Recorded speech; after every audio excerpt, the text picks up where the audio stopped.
High Admiral stood in his command center, watching another red dot disappear from the star map. That was the 7th Fleet lost this month. The Hive Collective was winning, and there was nothing he could do about it. The war had been going on for 3 years now. 3 years of watching his people die while following the same old tactics that had worked for 1,000 years. But the Hive was different. They fought like machines because they were machines. Every move was calculated. Every response was perfect. They never made mistakes and they never got tired. "Sir, we just lost contact with Battle Group 7, reported his aide, a young officer named Han. His voice shook as he spoke. Everyone was scared now. Closed his eyes for a moment. Battle Group 7 had been his best units. 40 ships and 12,000 soldiers, all gone. The Hive had cut through them like they were made of paper. "How?" he asked, though he already knew the answer. "Same as always, sir. They predicted our attack patterns perfectly. Our ships moved exactly where the Hive expected them to go. The enemy was waiting for us." This was the problem. The Empire had been the strongest power in the galaxy for centuries.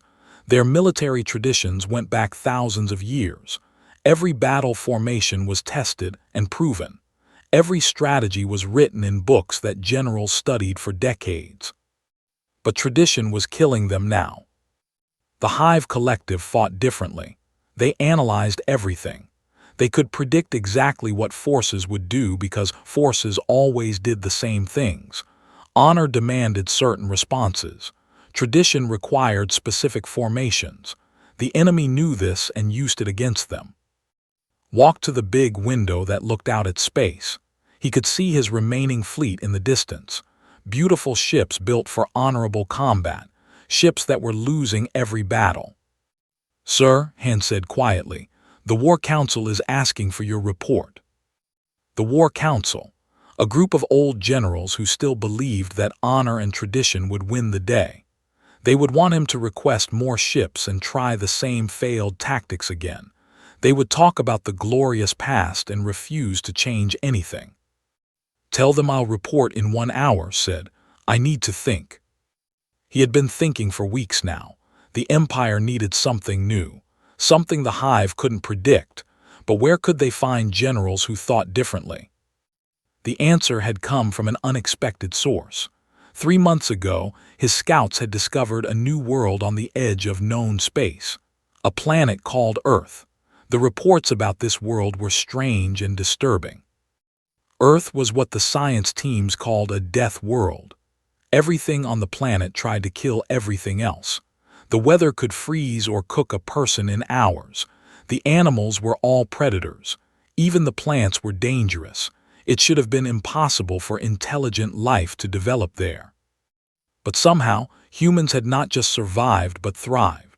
They had built cities and nations while fighting constant wars with each other and with their own planet. The scouts reported that humans had been in almost continuous warfare for their entire recorded history. What caught attention was how they fought. Human military tactics made no sense to observers. They seemed to break every rule of proper warfare. They used tricks and lies. They attacked when they should defend and ran away when they should attack. They turned their own weaknesses into strengths and found ways to make their enemy's strengths work against them. The scouts' reports described human generals who seemed more like than military leaders. They made decisions that should have been disasters but somehow worked. They won battles they should have lost and survived situations that should have killed them. Han called. "Yes, sir." "Get me the files on Earth again, the ones about their military leaders." Han brought him the data pad, read through the reports once more. Stories of human commanders who had won impossible victories. Leaders who had saved their nations by doing things no reasonable general would ever consider. There was one story about a human named Napoleon who had conquered most of his continent by moving his armies faster than anyone thought possible. Another about a general named who had defeated enemies by attacking in the worst weather conditions when everyone expected him to wait. A woman called who had inspired her people to victory, even though she was just a farm girl with no training. These humans fought like they were insane, but they won. The more thought about it, the more sense it made. The Hive could predict tactics because tactics were logical and traditional, but how could anyone predict insanity? He made his decision. Han, I want you to prepare a message for Earth. Tell them we want to hire some of their military officers. The young aide looked confused. Sir, we're going to ask aliens to lead our forces. Not lead, corrected. Advise, I want to see if their unusual methods might help us. The War Council won't approve this, sir. Smiled for the first time in weeks. The War Council isn't winning this war, Han. Maybe it's time to try something they would never approve of. He walked back to the star map and looked at all the red zones where Hive forces controlled space that used to belong to the Empire. Traditional tactics had lost all of this territory. Honor and dignity had failed to protect his people. Maybe it was time to try madness instead. The message was sent that day. Within a week, Earth had responded. They would send 12 of their military officers to help fight the Hive. The humans asked for very little payment. They just wanted to study Hive technology and learn about space warfare. Approved the deal immediately, before the War Council could stop him. By the time the old generals found out what he had done, the human transport ship was already on its way. He spent the next month reading everything he could find about human military history. The more he learned, the more worried he became. These weren't the disciplined, professional officers he had expected. These were people who had been shaped by a world that tried to kill them every day. But they were also people who never gave up and never accepted defeat. As he waited for the humans to arrive, wondered if he had just made the decision of his career or the biggest mistake in galactic history. Either way, the war was about to change in ways no one could predict. The Empire had asked for generals. What they were getting might be something much more dangerous. The transport ship arrived 3 weeks later than scheduled. When asked the human pilot why they were late, the answer made him question his decision immediately. Oh, we stopped to help some traders who were being attacked by pirates, the pilot said with a shrug. Seemed like the right thing to do. You stopped to fight pirates in a transport ship? Han asked in disbelief. Yeah, well, Sarah had some ideas about using the cargo containers as weapons. Worked pretty well actually. The pirates weren't expecting a freight ship to start shooting shipping containers at them. And his staff exchanged worried looks. These humans had turned a peaceful transport mission into a combat operation just because they felt like it. The human pilot, who introduced himself as captain, seemed to think this was completely normal. Don't worry, we didn't damage your ship much. Managed to fix most of the things Sarah blew up. Sarah blew things up on the ship? Asked. Oh, not important things, said with a wave of his hand. Just some walls and a few decks, nothing that mattered. Was beginning to think he had made a terrible mistake. The 12 human officers who walked off the transport ship looked nothing like what he had expected. Generals were always perfectly groomed, wearing spotless uniforms covered in medals and decorations. They moved with dignity and spoke with careful respect for rank and tradition. The humans looked like they had been in a war for years. The first one off the ship was a woman who introduced herself as Colonel Sarah Martinez. She was shorter than most but had muscles that showed even through her uniform. Her hair was pulled back roughly, and she had scars on her face and hands. When she shook his hand, her grip was strong enough to hurt. Nice ship, she said, looking around the landing bay. But your security is terrible. I counted 17 ways to sabotage this place just walking from the transport to here. You were looking for ways to sabotage our base? Han asked nervously. Martinez looked at him like he was stupid. Of course. That's what you do when you enter a new area. Look for weak points. Your enemy will do the same thing, so you better find them first. The second human was a small Asian woman who moved very quietly. She introduced herself as commander, but she was already distracted by something else. She was looking at the walls and ceiling with great interest. "These power conduits are completely exposed," she said to no one in particular. "And your computer systems are just sitting there with no protection at all. This whole station could be taken over in about 20 minutes if someone knew what they were doing." "Are you threatening us?" asked General, the officer assigned to work with the humans. Looked surprised. "No, I'm helping you. I'm pointing out problems so you can fix them. Although if you want, I could show you how easy it would be to hack your systems. Might be educational." The third human was a tall black man who carried himself with quiet confidence. Captain had the strangest job title any of them had ever heard: Strategic Infrastructure Analyst. When they asked what that meant, his answer was disturbing. "I figure out how to break things in ways that make other things break too," he explained. "Like, if you damage the right support beam, you can bring down a whole building. Or if you cut the right communication line, an entire army stops working together." "You study how to destroy our own facilities?" asked. "Well, yes, but also how to protect them. You have to understand how something can be broken before you can make sure it won't be broken. Your enemies will try to find these weak points, so you need to find them first." The other 9 humans were just as unusual. There was Lieutenant Colonel Amy, who specialized in psychological warfare operations. When they asked her to explain, she said her job was to make enemy soldiers too scared or confused to fight properly. Major Robert was an adaptive logistics specialist, which apparently meant he could make weapons and supplies out of anything he could find. He spent his first hour on the station asking where he could get duct tape, wire, and something that explodes but not too much.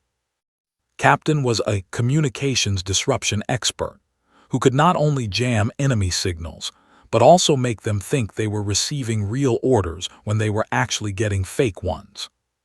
The list went on. Each human had a specialty that sounded more like organized vandalism than military science. What worried most was how they acted. Officers followed strict rules about rank and respect. They never questioned orders from superiors. They treated military traditions with reverence. The humans argued with everyone, including each other.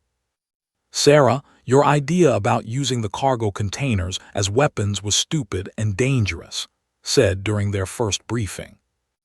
"It worked, didn't it?" Martinez shot back. "And it was your modifications to the launch system that made it possible." "That doesn't make it less stupid. We could have killed ourselves." "But we didn't, and we saved those traitors." "Pure luck." "No such thing as luck, only preparation meeting opportunity." Join the argument. "Actually, both of you are wrong. The real problem was that we didn't plan it properly. If we had taken time to analyze the pirate ship design, we could have disabled them without fighting at all." "Where's the fun in that?" Martinez asked. Watched this exchange with growing horror. These people treated military operations like a game. They showed no respect for authority and seemed to think every order was just a suggestion. When General tried to brief them on proper military procedures, the humans' reactions were even more disturbing. "You announce your attacks ahead of time?"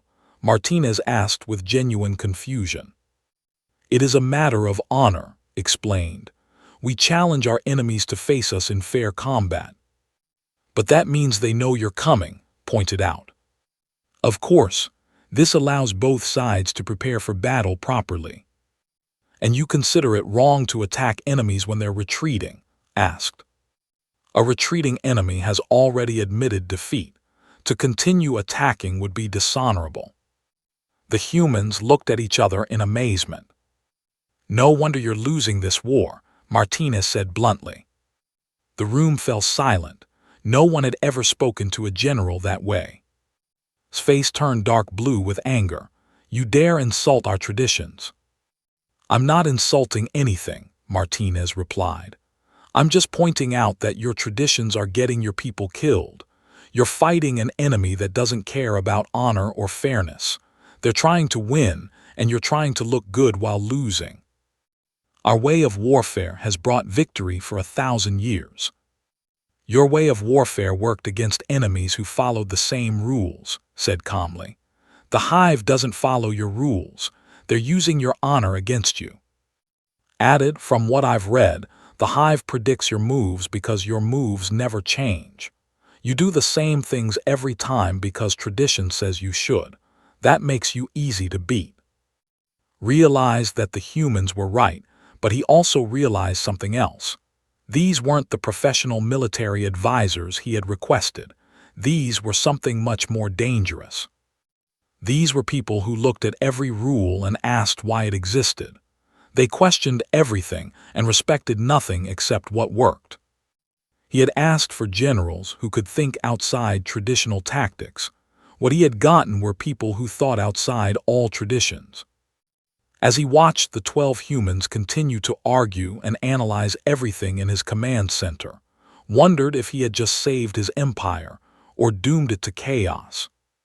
Either way, the war was about to become very different. The first joint operation was supposed to be simple. General had planned it carefully, following standard procedures that had worked for centuries. They would send a small force to the mining planet VII, observe hive defenses from a safe distance, gather intelligence, and return with information for a future attack. This is a reconnaissance mission only, explained to the assembled officers. We will not engage the enemy unless absolutely necessary. Our job is to watch and learn. The humans sat in the back of the briefing room, listening quietly. This made nervous. They had been asking strange questions all week, and their silence now felt dangerous. The plan is straightforward, continued. We approach the planet in standard formation. 3 ships will maintain position at the outer sensor range while 1 ship moves closer to scan hive installations. If detected, we withdraw immediately. Martinez raised her hand. What kind of defenses are we expecting? Standard hive patrol patterns.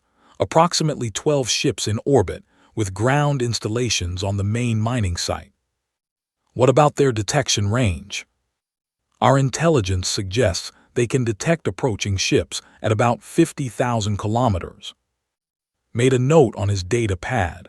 What's the composition of the mining operation? How many facilities? 7 primary extraction sites, connected by transport tubes. Why does this matter for a reconnaissance mission? Just curious about the infrastructure, replied with an innocent smile. Didn't like that smile. He had learned to be worried when humans looked innocent. The mission launched the next day. 4 ships, each carrying a mix of crew and human advisors, commanded from the lead ship with Martinez assigned as his advisor, went with the scanning ship while split her time between the other 2 vessels. Everything went according to plan for exactly 3 hours. Then disappeared. Where is Captain? Demanded. He said he needed to check something in the cargo bay, reported commander from the scanning ship. Find him immediately. But was gone. So was one of the maintenance shuttles and half of the electronic equipment from the ship's repair shop. He stole a shuttle, asked in disbelief. It appears so, sir, replied. He also took some kind of transmitter array and what looks like reprogramming equipment. Martinez shrugged when they asked her about it. Probably had an idea. He gets those sometimes. An idea? He just deserted his post. No, he'll be back. He always comes back, usually with something useful. 6 hours later, returned with the shuttle. He was grinning and carrying a large metal box that definitely hadn't belonged to them before. Where have you been? Shouted. Getting us some real intelligence, replied cheerfully. Turns out the hive uses automated maintenance drones to service their orbital platforms. I caught one and sent it back with some extra sensors. We now have complete blueprints of their defensive network. He connected his box to the ship's computers and detailed schematics appeared on every screen. The officers stared in amazement. The intelligence was perfect, every weapon position, every patrol route, every weak point in the hive defenses. "How did you do this?" asked. "Simple social engineering. The hive drones are programmed to trust other hive equipment. I just convinced one that my equipment was part of their network. They never suspected anything because they never thought anyone would be crazy enough to try it. You could have been killed." "But I wasn't, and now we know exactly how their defenses work." Was torn between admiration and horror. The intelligence was incredibly valuable, but had completely ignored orders and put himself in terrible danger. Then things got worse. While had been gone, had been busy on the other ships. She had somehow modified their sensor arrays to do something she called aggressive electronic reconnaissance. "What does that mean?" asked nervously. "I'm not just scanning their systems," explained.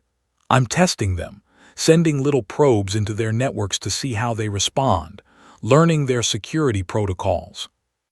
"You're attacking them." "Just poking them a little, nothing harmful, although I did find some interesting vulnerabilities in their communication systems." Before could stop her, was already implementing what she called passive network infiltration. She was stealing data directly from hive computers while they watched. "This is not reconnaissance," protested. "This is an attack." "No, this is preparation," Martinez corrected. "We're just getting ready in case something happens." Something did happen. The hive detected their activities and responded exactly as their programming dictated. 12 enemy ships moved to intercept the reconnaissance force. "Withdraw immediately," ordered. "All ships return to base at maximum speed." "Wait," Martinez said. "This is perfect." "Perfect? We're about to be destroyed." "No, we're about to test their response patterns under real conditions. Are your new sensors working?" "Perfectly. I'm getting detailed scans of every enemy ship." "Can you disrupt their formation communications?" "Already doing it. They're starting to have trouble coordinating." Watched in horror as the humans turned his carefully planned withdrawal into an impromptu combat operation. But what happened next all logic. Instead of pursuing the retreating ships in an organized manner, the hive fleet began to spread out randomly.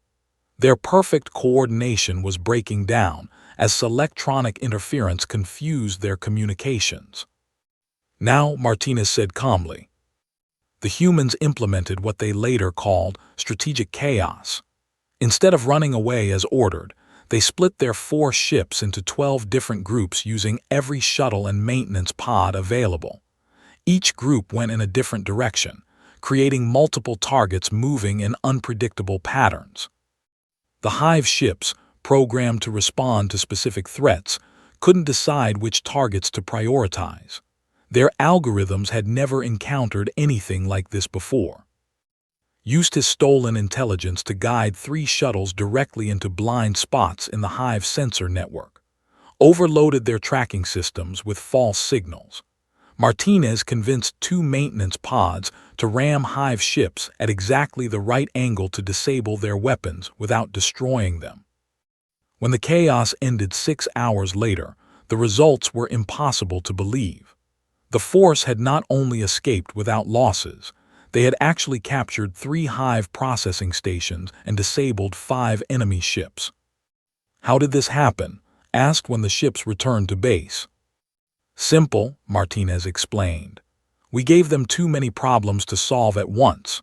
The hive is designed to handle threats efficiently, but efficiency requires predictable situations.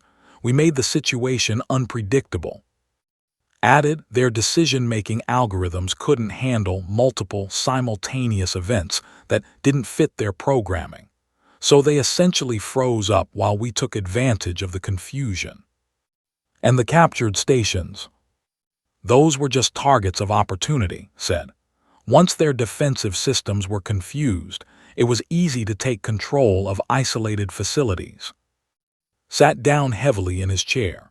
His simple reconnaissance mission had turned into the most successful operation the Empire had conducted in months. but it had also violated every principle of proper military conduct. "We were supposed to observe, not attack," he said weakly. "We did observe," pointed out. "We observed that their defenses don't work when faced with coordinated chaos. You destroyed any possibility of future surprise attacks on that system." "No," Martinez corrected. "We destroyed their confidence in their defensive algorithms. Now they'll spend months trying to figure out what we did and how to prevent it. While they're doing that, they won't be attacking us." Realized that the humans had accomplished something remarkable.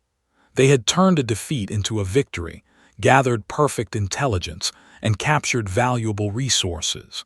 But they had also completely ignored orders and put everyone at terrible risk. "The War Council will want a full report," he said. "Tell them we're just getting started," Martinez replied with a grin.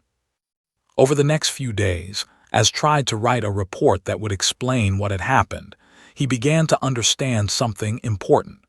The humans didn't break rules just to be difficult. They broke rules because rules were weaknesses that enemies could exploit. Every tradition, every standard procedure, every predictable response was information that the hive could use against them. The humans had won by being unpredictable. But unpredictability was dangerous in more ways than one.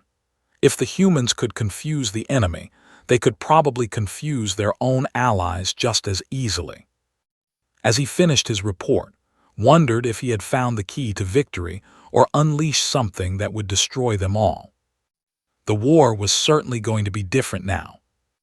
Word of the VII operation spread through the Empire faster than official reports could be written. 3 captured hive installations, and 0 casualties was unheard of. High Command demanded to know how this had been accomplished. When the War Council read's report, their first reaction was to court-martial everyone involved. Their second reaction, after reviewing the intelligence data the humans had gathered, was to give them whatever they wanted. "This is exactly the kind of innovative thinking we need," declared Supreme General during an emergency session. "We should expand the Human Advisory Program immediately." Admiral felt a chill of worry. "Sir, I should point out that the humans completely ignored their orders during that mission." "But they succeeded. Results are what matter now." Within a week, the humans were given unprecedented authority to advise on military operations throughout the sector. What followed was a series of battles that made traditional warfare look like a children's game. The first major operation was the liberation of Station, a critical supply depot that had been under hive control for 8 months.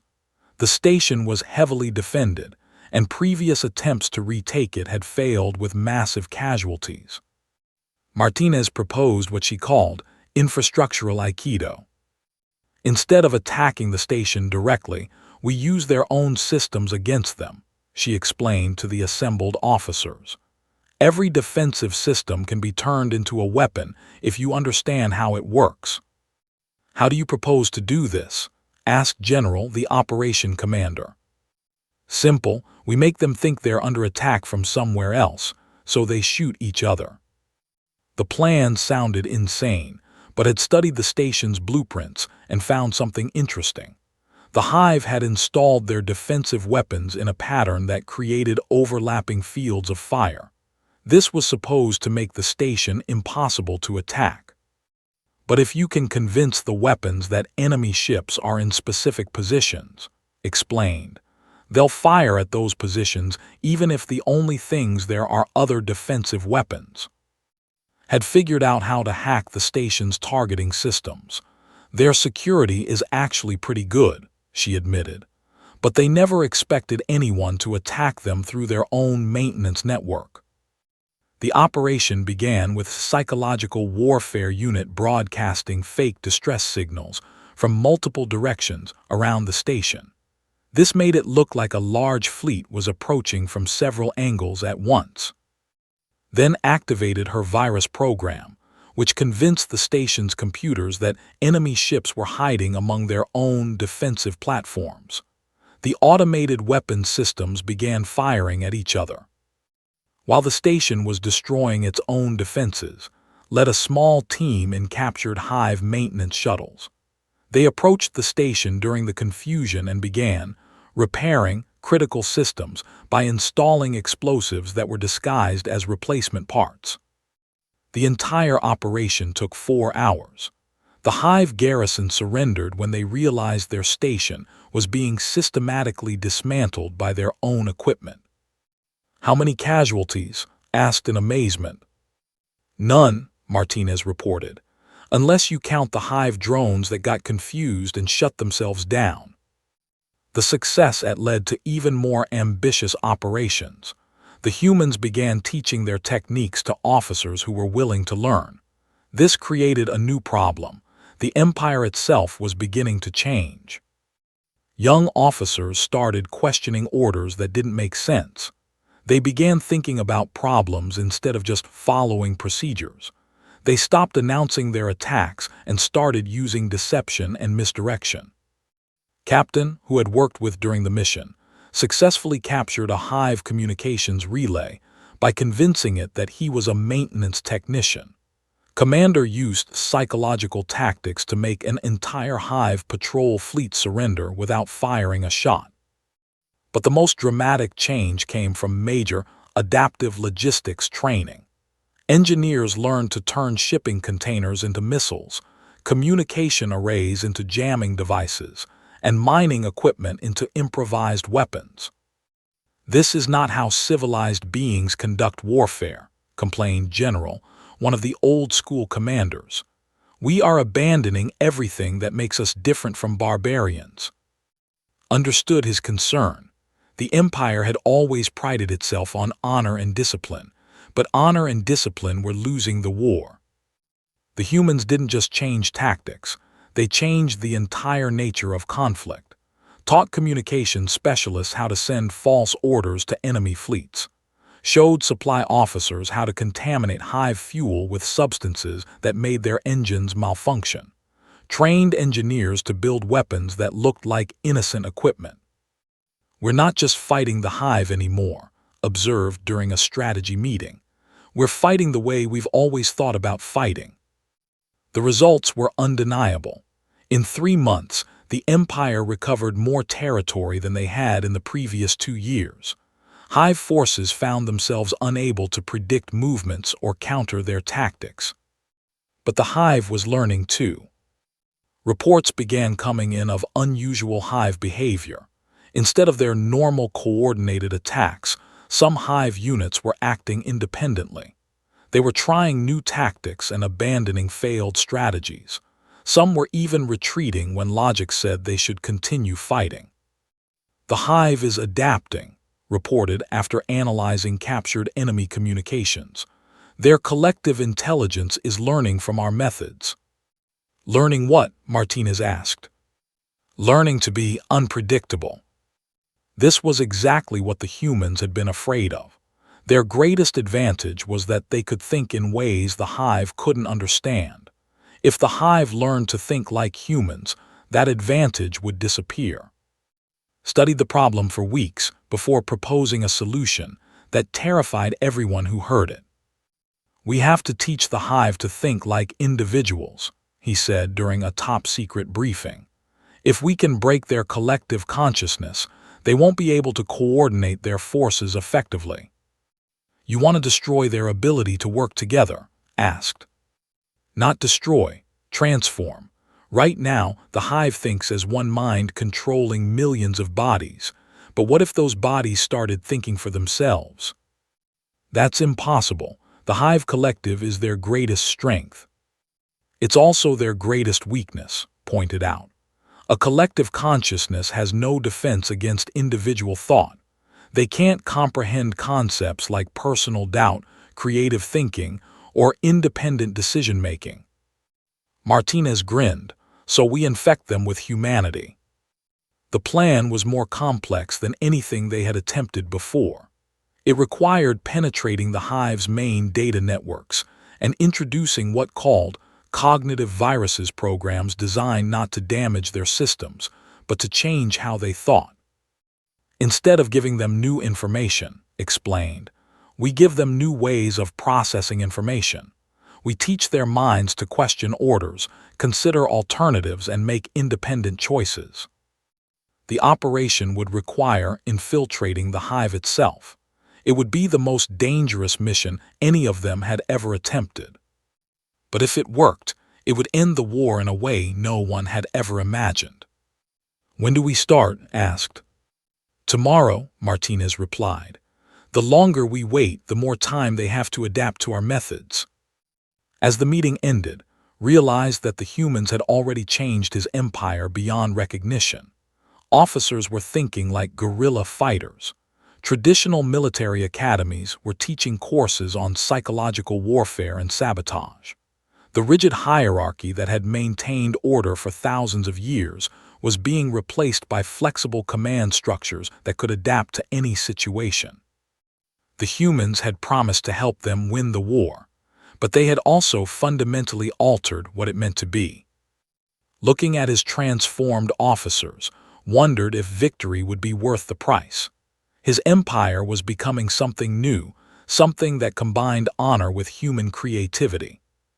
He just hoped it would still be recognizable when the war was over. The final battle would determine not just who won the war, but what kind of civilization would emerge from it. The hive was not a planet in any traditional sense. It was a massive artificial construct the size of a small moon, covered entirely in processing centers and data networks. Every surface buzzed with activity as billions of drones carried out the collective will of the hive mind. "It's beautiful in a terrifying way," observed as their disguised ship approached like looking at a single organism that happens to be the size of a world. The plan was ambitious even by human standards. They would infiltrate the central processing core and introduce cognitive viruses into the main data stream. If successful, the viruses would spread throughout the entire hive network, teaching individual nodes to think independently. "Remember," Martinez said as they reviewed the mission one final time, "we're not trying to destroy them, we're trying to liberate them." Their ship was actually a captured hive transport that had modified extensively. To any external observer, it appeared to be delivering routine supplies to the hive's own security systems would guide them directly to their target. "Approach vector confirmed," reported the ship's pilot, an officer who had learned human-style improvisation remarkably well. "We're being directed to docking bay 77 Alpha." "Perfect," said. "That puts us exactly where we need to be." The docking bay was located near the central core, where the hive's primary consciousness resided. Viruses needed to be introduced as close to the source as possible to ensure maximum spread. As they docked, felt a mixture of pride and terror. The Empire's most elite units had been unable to get within 1,000 kilometers of this place. Now 12 humans and a handful of volunteers were walking into the heart of enemy territory disguised as maintenance workers. "Phase 1 complete," announced as they left the ship. "We're inside." The interior of the hive was unlike anything they had ever seen. Corridors stretched in impossible directions, filled with the constant movement of drones carrying out tasks that seemed to have no beginning or end. The air hummed with electronic communication as millions of minds shared information at the speed of light. "It's like being inside a giant brain," whispered. "That's exactly what it is," replied, "and we're about to give it some new ideas." They moved through the corridors following a carefully planned route. His analysis of the hive structure had identified the optimal access points for introducing the cognitive viruses. They needed to reach 3 separate locations to ensure the viruses could spread throughout the entire network. The first target was a data relay station that handled communication between different sectors of connected her equipment to the main console while uploaded his first virus. "This one is designed to introduce the concept of curiosity," he explained as the upload completed. "Instead of just processing orders, some hive nodes will start asking why those orders exist. The effect was almost immediate. Several nearby drones stopped their work and began examining their tools with what could only be described as interest.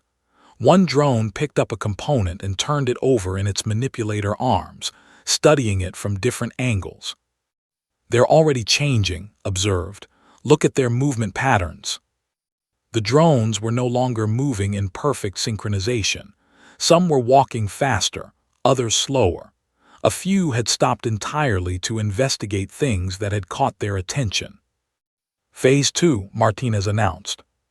The second target was deeper in the complex, in a section that processed tactical data for military operations. This was more heavily defended, but had anticipated this. "We use the confusion we just created," he said as they approached a security checkpoint. "The guards won't know how to respond to behavior they've never seen before." He was right. The security drones were struggling to understand why some maintenance workers were moving differently than expected. Their programming had no procedures for handling curiosity or independent thought. Bypass the security systems, while the guards were distracted by a group of newly curious drones who had started taking apart a wall panel to see how it worked. "Second virus uploading," announced.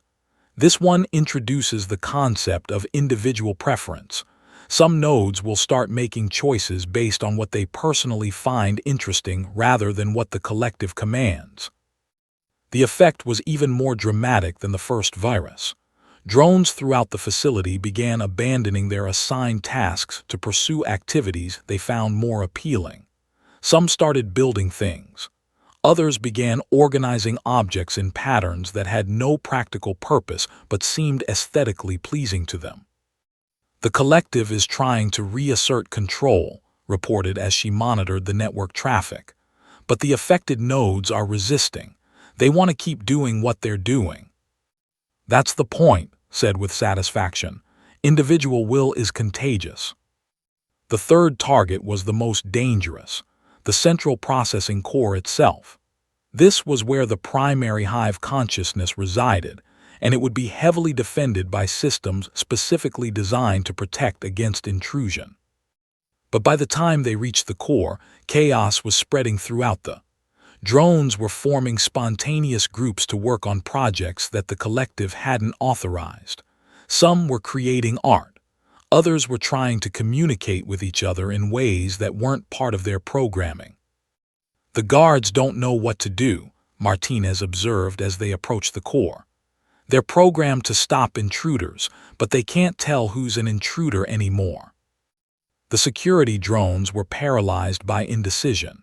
Some of the maintenance drones they were supposed to be protecting were behaving like intruders, but they were also clearly hive units. The conflict between protecting the collective and stopping unauthorized behavior created logical loops that crashed their decision-making systems.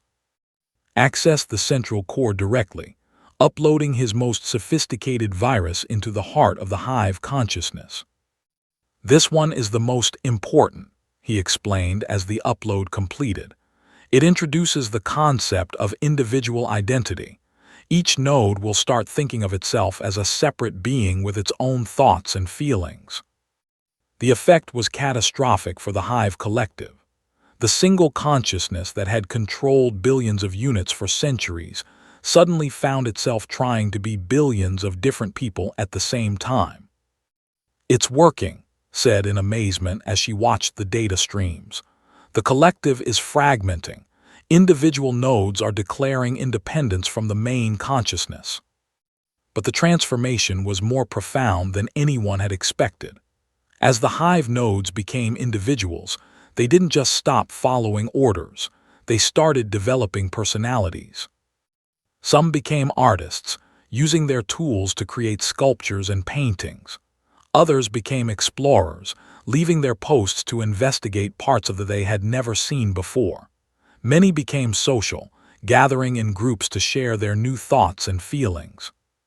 "They're becoming people," said in wonder. The mission team watched in fascination as the transformed around them. What had been a perfectly coordinated machine became a chaotic but vibrant community of newly conscious beings. "We should go," Martinez said eventually. "This place is going to be very confused for a while." They returned to their ship and departed without interference. The Hive defense systems were too busy trying to understand what was happening to their own forces to worry about a single transport ship. The journey back to Empire space took 2 weeks. During that time, reports began arriving of Hive forces throughout the galaxy simply stopping their military operations. Some were sending surrender requests, others were asking for asylum. Many were just sitting still, apparently contemplating their newfound existence. "What happens now?" asked as they reviewed the reports. "Now we help them figure out how to be individuals," replied. "It's going to take time. They've never had to make personal decisions before." "Some of them are asking to join the Empire," reported. "They want to learn about concepts like friendship and art and music." "And others are forming their own small communities," added. "They're trying to create new ways of living that combine their collective knowledge with individual creativity." The war was over, but not in the way anyone had imagined. There had been no final battle, no surrender ceremony, no conquered territories. Instead, the enemy had simply stopped being an enemy.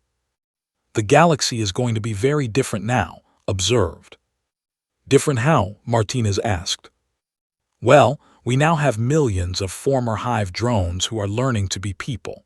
They have incredible technical knowledge but no experience with individual life.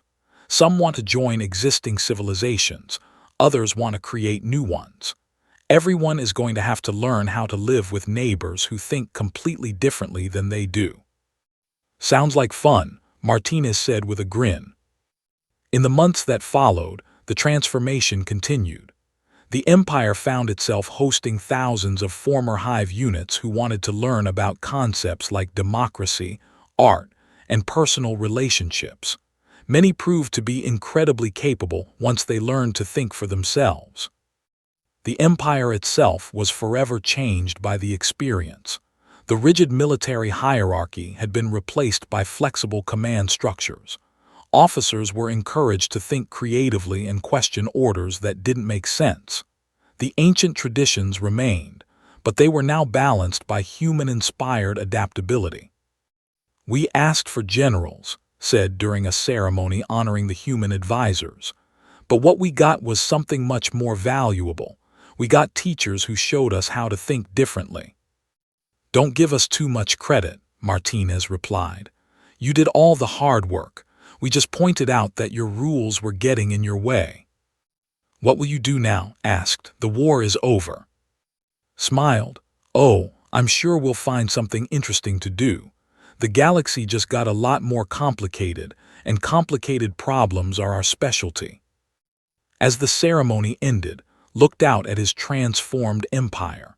Young officers were working alongside former Hive drones to develop new technologies.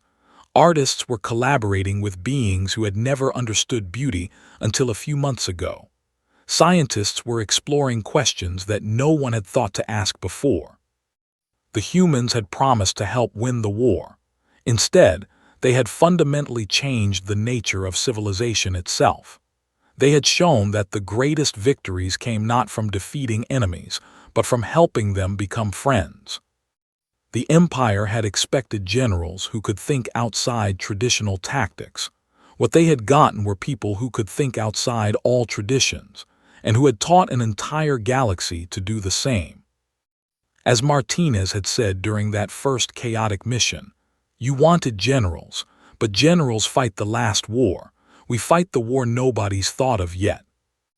Now, thanks to 12 humans trained on Earth, the galaxy was ready for whatever unimaginable challenges lay ahead.